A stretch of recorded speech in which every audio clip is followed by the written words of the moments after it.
seems to be non-threatening. Maybe a bit of a prickly personality, but that's not that bad. I don't suppose you would care for a jelly baby now, would you? They're rather nice. I once threatened someone with one, and they thought it was actually poisonous, but this one is cherry flavour. No, not much of a sweet tooth, though. I don't blame you. Perhaps you would care for some Thai food.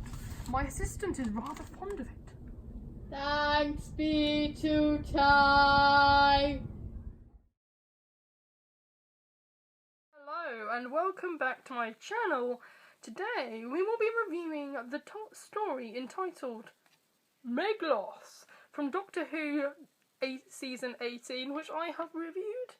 The Blu-ray box set, which is where I'm watching these stories from, I have reviewed that box set on this channel, and that video is uploaded. You can also check out my review of the Leisure Hive, which is also available on my YouTube channel now. But today we are going to be reviewing Season 18, Story 2, Meglos. I'm going to structure this in the same way I structured my last review. Hopefully they will upload in the right order. I got the skit right last time. Let's hope we can get the rest of the video right this time. So obviously I'm going to start with the good, what I thought was good about this story, and what I felt was really strong about it. And then I'm going to move on to the bad. And as you can see, there's not much bad this time, so that must mean this story is better than the Leisure Hive. Well, spoiler, it might not be, but it will be. Let's go into this review and start with the positive thoughts I had about this story. But first, there is a spoiler warning attached to this review. I will be digging deep into both the last stories, the Leisure Hive, and this story. So make sure you've watched both stories of this season, either on the DVD set or Blu-ray, or if you've watched it on bought it on various streaming services like Amazon or whatever to view, then make sure you've watched it before you get into this review, because there are spoilers ahead. And if you're just here for the fun of it, just to see what this story is all about, and you don't really care because you have no intentions of watching this, then stick around. I hope you enjoy this video, and maybe it encourages you to watch Classic Who for yourself. Please first, I can encourage you to like, comment and subscribe down below, and let's get on with the video. First off, I want to point out how this story still continues the trend from the last story of feeling very visually interesting, like the costume design, the VFX, the music. It's all very intriguing and very different from anything else the series has done in the past, and it helps Season 18 stand out by itself, not only because I believe this is June Hudson's last story, but it's also her only season, last season, also her only season under the guidance of John Nathan Turner, so it does make this series have a very different feel from every other series of Classic Who. I love the costumes in this series. I love this scarf. This is my favourite Fourth Doctor scarf, if you hadn't noticed. It's the one I have. The VFX in this story are actually, particularly on Leisure Hive last week, I noticed that the VFX were actually much better than on average for Classic Who, and that trend continues into this story with the Meglos makeup, which clearly must have taken. I do not envy Tom for having to sit in the makeup chair for that long. I'm glad I didn't think to do the Meglos sort of face for my skit at the start. Instead I just held up a cactus like I have for the thumbnail, I suppose. Yeah, I really liked that the costume design and the VFX. I love how haunting and 1980s the music is in this series. It's just so retro. I don't want to say dated, it's so retro, and I love it. It's just so beautiful. Tom Baker and Lala Ward's chemistry is improved, but both characters still work best separately, in my opinion. I still like how Lala Ward's character Romana interacted with the pirates, or the people working with Meglos in the story. I quite liked their chemistry. I thought they worked really well. And Tom Baker's chemistry with the cast on the alien planet they visit with all the plants and stuff, I really liked their chemistry with those characters, but I did feel that their chemistry and that they were working better together in this story. I do think Tom Baker and Lala Ward's chemistry gets better as the series progresses towards her final exit in Warrior's Gate. I do think that works much better as it gets along. K9, I thought, had some really great moments in this story as well. I thought, particularly the moments where he was complaining about how his batteries are running low. That must have been really weird watching that without my face actually moving, I have to say.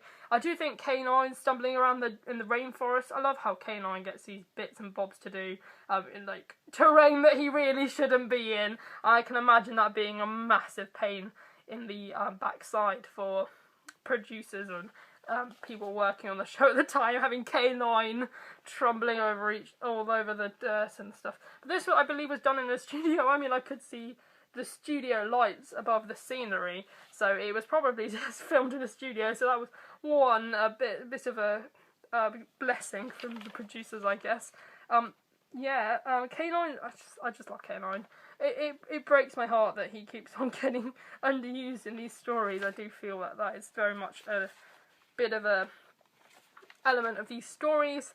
The plot, I thought the plot was much more interesting in this one. The whole idea of the double act with the two doctors, the Meglos doctor and the regular doctor, I thought worked very well, in my opinion. I love how none of the characters at first believe that it's true. It sort of reminded me of Avengers Endgame with the whole Nebula thing, how she infiltrates the Avengers at that point of telling Thanos all their plans. Ooh, Thanos plans. Avengers Endgame, we love Avengers Endgame. Sounded like colonies off. We are a democracy. Yes, yes. I do feel that it feels more cinematic as well. The whole story, I feel, unfolds very well. It feels more like a Star Wars sort of... It feels very much like a Star Wars plot in some respects. And it does feel worthy of the 4-part formula. Last week I said the Leisure Hive didn't feel worthy of the 4-part formula. I do think the story is worthy of the 4-part formula. I think it really works well as a 4-part story, and all the cliffhangers really weave together this great story at the end of it. I love the fact that Jacqueline Hill came back in this story. I love seeing returning actors. Or if they return... I mean, I'd love to see Jacqueline Hill reprising her role as Barbara. I mean, that should have happened before she sadly passed away. Because Barbara is amazing. You have no idea. I love Barbara so much. Barbara. Barbara and Ian, like, they are the OG. They are the OG classic companion and OG companions in general. I love that first TARDIS team. So it was lovely to see Jacqueline Hill come back, and I love how she thanks be to time. I love that line. That's so much I made a skit out of it. It reminded me of the Big Bang Theory, where they said that was Jacqueline Hill pretending to be Sheldon Cooper from the Big Bang Theory, is what I thought when I watched that for the first time. But yeah, it was great to see Jacqueline Hill come back, even if she wasn't playing Barbara. I thought her character was one of the highlights of the story, and so far of the season, she was very good. I thought. I know, I'm flipping back my scarf because I'm worth it, you know. But yeah, I love to see returning actors and actresses. Something I wish they'd do more in New Who, having some more returning actors and actresses. Even if they're not playing the same part, you know, it would be lovely to get William Russell to come back and play them. Or even Tom Baker. I mean, he said it on the season 18 box set, one of the special features he said. If they were ever looking for villains, then Tom Baker was waiting to return to play a villain. And it needs to happen before the show ends. Come on, it needs to happen before Tom dies. It will actually be a real shame if Tom dies and he doesn't get to reappear in Doctor Who again. I know he did that thing in Day of the Doctor, but I would really like him to come back again, just like just for a proper story, you know. I mean, like, it would be perfect just to see him one more time, and maybe they could do something interesting with that, getting Tom Baker to play a character. But unfortunately, Christian will never gonna do it. So we live in vain. But we can dream. The dreamers dream. And the doers do. And Sylvester McCoy does nothing. I don't know why I brought that up. But the dreamers do dream. The doers do. And you do you. And if doing you is sitting on a couch watching classic Doctor Who, then do you. That's me, sitting on a couch watching classic Doctor Who. Yeah. My friend said I was a couch potato because I was bringing like crisps and stuff and like Doritos, and I find it hard to not eat a packet of Doritos. But you know, I've been getting there. I've been going swimming. I've been exercising. I am still a couch potato, but couch potato forever, you guys. Classic Who couch potato. my friends can't really talk though, so yeah. I thought the set design of everything here was very good. The sets of the planet and the sort of bunkers that they have to live in, like the actual planet surface with all the plants and stuff. The way they did that was actually quite effective. The way it grabbed Romana and sort of trapped her leg and stuff. Oh, am I showing too much skin? Oh, kiddies beware! Kiddies beware! I'm showing my ankles. You couldn't see it. I was doing that sort of weird, you know the painting, that looks a bit like a silent, the scream I think it's called, and stuff. I'm doing that, but you can't see that. I love the fact that you can't see that, because it would be very embarrassing for me. But yeah, I did love that the set design and the plants on the planet's surface. I love how Romana uses it to sort of trick the renegades. I'm gonna call them the renegades. They were the renegades.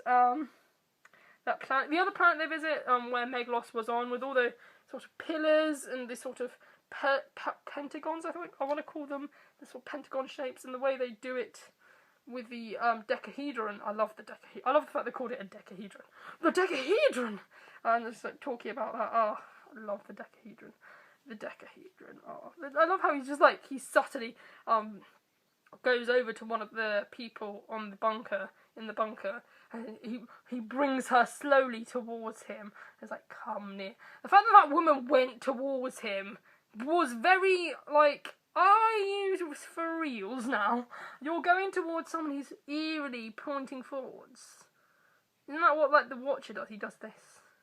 The Watcher does in Legopolis. I mean, I wouldn't know because I haven't watched it yet. But I've seen him doing that. I'm just like, really? You're going towards a guy creepily beckoning you? Who does that? Again, you do you. The model shots of sort of all the different what's it called? The sort of, when the decahedron rises. The decahedron rises. I love that. I love the whole decahedron thing, the actual thing that glows, and he's just like holding it with his like hand. The decahedron! I love it. I just love this. So yeah, that's pretty much all I've got for good. We've met the 10-minute barrier this time, so hopefully we won't overrun with the bad. I don't think we will. But let's go on to the bad. The bad. The bad. There is only really one bad point I feel about this story, because I do like this story. I thought the plot was very good and felt more cinematic. The problem is the villain. I made, as I said, I made fun of it in my skit. Here he is, Meglos, baby Meglos. This is what Meglos looked like when he was born. Meglos. This is how he feels inside, internally. But yeah, there's Meglos, feeling very sorry for himself because he's so tiny. But yeah, the villain feels like a very Douglas Adams concept. I'm sorry, I really, it does feel a bit random and it does feel a bit stupid at points. But it has that qualities of sort of, these first two episodes in particular, I think I said it last week, feel like they're transitioning between season 17 and 18. There is a point, I do feel like, if we'll get into it the next story, there is a point where it literally goes full on season 18 and definitely bringing that JNT vision of JNT. The thing he imagined. The job that he imagined he'd only be doing for 3 years, and in fact ended up doing for 9. Yes, his vision comes into fruition in the next story, in my opinion. But yeah, this does feel still like a transition between the sort of Douglas Adams sort of season 17. I'm not going to be a liar. I'm not a great fan of season 17. I can find enjoyable things in Destiny of the Daleks. I love City of Death. That's the only one I'd say I love. And the rest of it that they actually aired was not very good. And then Sharda, the only story that didn't get aired, is actually a goldmine. Like, I don't care. Like, everyone says, oh, you only think it's that good because it's not existing. You wouldn't make much of a fuss of it if it exactly had been finished. But no, I would. It's such a masterpiece. That is actually so. It feels like at that point you can see why Douglas Adams was asked to do Doctor Who, because he actually really works in that sequence. in summary, overall a very entertaining romp, which has some great retro TV viewing qualities in my opinion. One of the better ones of this so far of the two of them, I think this is definitely better than The Leisure Hive. I think The Leisure Hive had a better aesthetic, but I still think this one has a bit of an advantage because it has a better plot. And at the end of the day, it's the script that matters. And the script and the dialogue and the moments with all the different characters really makes the story work, even if it does feel like a transition between season 17 and 18. And to be fair, I only say that because it's supposed to be a reboot. It has got some of the better elements of the season 17 era, in my opinion. It's just that villain that sticks out a bit to me. But yeah, so overall, I wanted to give it an 8, but I felt that was a bit too much because, like, that's sort of on level with quite a few Doctor Who stories that are really much better than this. So I'm going to give it a 7.5, just so I can have it above The Leisure Hive, just about. But also, not so it looks so good, because it isn't as good. I mean, there's a lot of good in here, but there's also quite a bit of bad. But yeah, so that was my review of Meglos. I hope you enjoyed it. And if you did, please like it. Like the video or comment. Tell me your thoughts on Meglos down below. And thanks for watching.